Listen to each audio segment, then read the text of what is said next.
Ketika kita bicara soal inflasi ekstrem, banyak orang masih membayangkan kenaikan harga yang pelan, bertahap, masih masuk akal. Padahal sejarah sudah berkali-kali menunjukkan bahwa kehancuran sistem moneter itu tidak selalu datang dengan peringatan halus. Kadang dia datang seperti longsor, cepat, brutal, dan tidak memberi waktu untuk adaptasi. Harga yang hari ini terasa mahal bisa jadi terasa murah besok karena daya beli lo yang anjlok. Dan di titik tertentu, uang tidak lagi berfungsi sebagai alat tukar yang efektif karena nilainya tidak stabil. Dan disitulah barter kembali muncul, bukan sebagai kemunduran, tapi sebagai respons alami manusia terhadap sistem yang gagal. Karena pada dasarnya barter itu sederhana, lo punya sesuatu yang gue butuh, gue punya sesuatu yang lo butuh, dan kita tukar tanpa perlu percaya pada pihak ketiga. Ini adalah bentuk ekonomi paling jujur. Dan justru karena itu, dia akan selalu relevan ketika sistem yang lebih kompleks runtuh. Masalahnya, tidak semua barang punya nilai yang sama dalam sistem barter. Banyak orang masih berpikir emas atau barang mewah akan jadi raja, padahal dalam kondisi survival, logika berubah total. Orang tidak lagi mengejar status, mereka mengejar fungsi. Tas branded tidak bisa dimakan, jam mahal tidak bisa menyalakan api, dan mobil mewah tidak ada gunanya kalau tidak ada bahan bakar. Di titik ini, nilai ditentukan oleh seberapa besar barang itu bisa membantu lo bertahan hidup, dan disinilah konsep elit itu muncul, bukan karena mahal, tapi karena langka, penting, dan tidak semua orang sadar untuk menyimpannya sejak awal. Barang pertama yang sering banget diremehkan tapi sebenarnya krusial adalah apa yang gue sebut sebagai energi cair dan padat. Ini bukan sekadar bahan bakar, ini adalah kunci mobilitas dan kehidupan sehari-hari. Lo bisa punya rumah, punya makanan mentah, tapi tanpa energi, semuanya jadi tidak berguna. Bahan bakar seperti bensin atau solar dalam skala kecil disimpan di jerigen yang aman, bisa jadi aset barter yang luar biasa. Karena di saat distribusi terganggu, orang akan kesulitan mendapatkan energi. Dan mereka akan mulai mencari alternatif, bahkan rela menukar barang berharga demi bisa menyalakan kendaraan atau generator mereka. Tapi bukan cuma itu, alat penyala api yang tahan lama seperti korek api mekanik atau ferrorod justru punya nilai yang lebih stabil karena dia tidak bergantung pada sistem distribusi. Dia bisa bertahan bertahun-tahun, tidak butuh isi ulang, dan bisa digunakan dalam kondisi ekstrem. Ini bukan soal romantisme survival, ini soal kebutuhan dasar manusia, api untuk memasak, untuk menghangatkan, untuk bertahan. Dan ketika orang lain mulai kehabisan korek gas murah yang mereka anggap sepele, lo yang punya alat sederhana tapi tahan lama akan berada di posisi yang sangat kuat dalam sistem barter. Masuk ke barang kedua yang menurut gue justru lebih elit dalam arti sebenarnya, yaitu barter medis. Ini adalah kategori yang sering diabaikan karena orang merasa masih bisa mengandalkan rumah sakit atau apotek. Padahal dalam kondisi krisis, rantai pasok obat bisa terganggu dengan cepat. Dan ketika itu terjadi, kesehatan berubah dari hal yang dianggap biasa menjadi sesuatu yang sangat mahal. Alkohol murni untuk antiseptik, garam dalam jumlah cukup untuk pengawetan makanan dan kebutuhan tubuh. Bahkan antibiotik alami atau bahan herbal tertentu bisa jadi komoditas yang sangat dicari. Karena di saat orang mulai sakit dan akses ke layanan kesehatan terbatas, mereka akan mencari apa saja yang bisa membantu. Dan disinilah ironi muncul. Barang yang dulunya murah dan mudah didapat tiba-tiba menjadi emas baru. Tapi bedanya, emas tidak bisa menyembuhkan luka.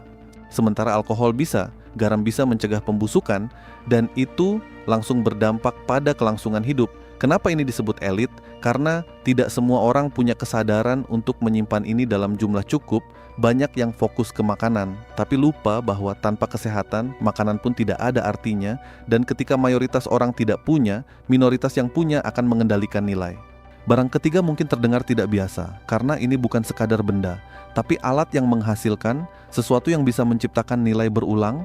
Bukan sekali pakai, contohnya benih tanaman unggul atau alat penjernih air portable. Ini adalah aset yang bukan hanya bisa ditukar, tapi bisa membangun hubungan. Karena ketika lo menukar benih, lo tidak cuma memberi makanan untuk hari ini, tapi potensi makanan untuk masa depan.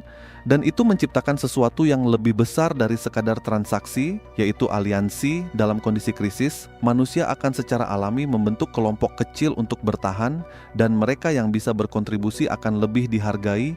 Benih tanaman memungkinkan lo dan orang lain menciptakan zona hijau, area yang relatif stabil karena punya sumber makanan sendiri. Sementara alat penjernih air memastikan akses ke air bersih yang sering seringkali lebih penting dari makanan itu sendiri, karena tanpa air, manusia tidak bisa bertahan lama, dan sekali lagi, ini bukan barang yang dianggap penting oleh kebanyakan orang saat kondisi normal. Tapi justru karena itu, ketika krisis datang, mereka yang punya akan berada beberapa langkah di depan. Tapi memiliki barang-barang ini saja tidak cukup kalau cara lo menyimpannya salah, karena dalam situasi krisis, informasi itu sama berharganya dengan barang itu sendiri. Terlalu banyak orang yang tanpa sadar pamer stok mereka, entah lewat obrolan, media sosial, atau bahkan sikap sehari-hari. Padahal semakin banyak orang tahu lo punya sesuatu yang berharga, semakin besar risiko lo menjadi target. Ini bukan paranoia, ini realitas yang sudah terbukti dalam banyak situasi krisis di berbagai tempat. Konsep sederhana seperti menjaga kerahasiaan atau yang sering disebut sebagai operational security itu jadi sangat penting. Simpan barang di tempat yang tidak mencolok, lindungi dari kelembapan, pastikan tidak mudah rusak, dan yang paling penting, jangan pernah menganggap semua orang di sekitar lo akan tetap rasional ketika mereka terdesak. Karena sejarah menunjukkan bahwa dalam kondisi tekanan ekstrem, moral bisa berubah dengan cepat. Yang menarik dari semua ini adalah bagaimana sistem barter ini sebenarnya bukan langkah mundur, tapi justru bentuk adaptasi yang sangat cerdas, karena dia memaksa kita kembali ke hal-hal yang benar-benar penting, menghapus ilusi nilai yang selama ini kita pegang dan menggantinya dengan sesuatu yang nyata, yang bisa langsung dirasakan manfaatnya.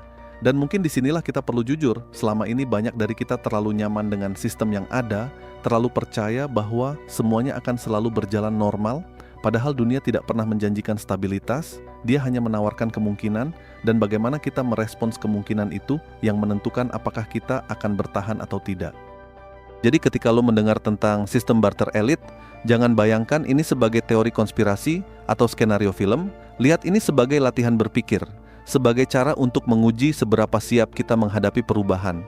Karena pada akhirnya, yang kita bicarakan bukan cuma soal barang, tapi soal mindset, soal kemampuan untuk melihat nilai di tempat yang tidak dilihat orang lain. Dan keberanian untuk bersiap sebelum mayoritas sadar bahwa mereka terlambat. Dan mungkin ini bagian yang paling tidak nyaman untuk diakui, bahwa dalam setiap krisis selalu ada yang menderita, tapi selalu juga ada yang siap, dan perbedaannya seringkali bukan pada seberapa besar sumber daya yang mereka punya, tapi seberapa jauh mereka mau berpikir ke depan. Di akhir hari, lo tidak harus menjadi paranoid, tidak harus hidup dalam ketakutan, tapi juga tidak bijak kalau lo sepenuhnya menutup mata terhadap kemungkinan terburuk. Karena justru dengan memahami risiko, kita bisa merasa lebih tenang karena kita tahu kita sudah melakukan sesuatu untuk mengantisipasinya. Dan dari 3 barang tadi, mungkin ada satu yang menurut lo paling masuk akal untuk mulai dipersiapkan, atau mungkin lo punya perspektif lain yang justru lebih relevan dengan kondisi lo sekarang. Dan itu menarik untuk didiskusikan, karena tidak ada satu jawaban yang benar untuk semua orang. Yang ada hanyalah keputusan yang paling masuk akal berdasarkan situasi masing-masing.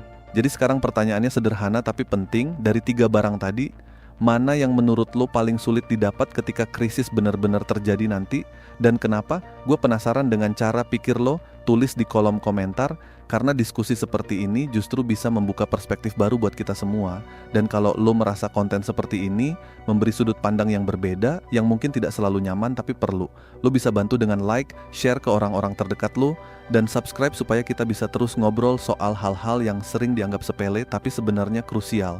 Dan yang paling penting, tetap tenang, tetap rasional, tapi jangan lengah. Karena di dunia yang berubah cepat, yang bertahan bukan yang paling kuat, tapi yang paling siap beradaptasi.